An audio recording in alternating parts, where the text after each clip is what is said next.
বিচার না হয় পদত্যাগ, সিদ্ধান্ত আপনাদের। ঈদের আগেই রামিসা হত্যার রায় আসা চাই, নতুবা স্বরাষ্ট্রমন্ত্রীকে বলবো আপনার পথ কুরবান করে দিন এই ঈদে।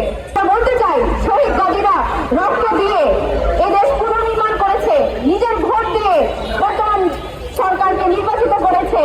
বিচার না হয় পদত্যাগ, সিদ্ধান্ত আপনাদের। আমরা পুরো দেশবাসীকে মিলে এই ধর্ষণ ও হত্যার নোংরা ট্রেন প্রতিহত করব।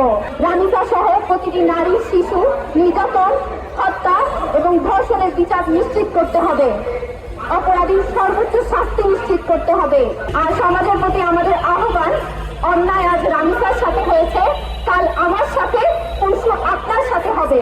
আর সমাজের প্রতি আমাদের আরো আহ্বান থাকবে, আমরা জনমত জাগ্রত যদি না হই, আগামীতে অনেক রামিসা হারিয়ে যাবে।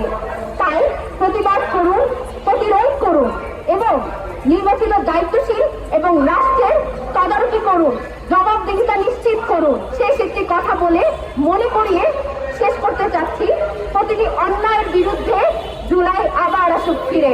আজকে উপস্থিত সকল সাংবাদিক বৃন্দ এবং নারী, শিশু অধিকার ও নিরাপত্তার প্রত্যাশী সকল ব্যক্তিবর্গকে আমরা ধন্যবাদ জানাচ্ছি।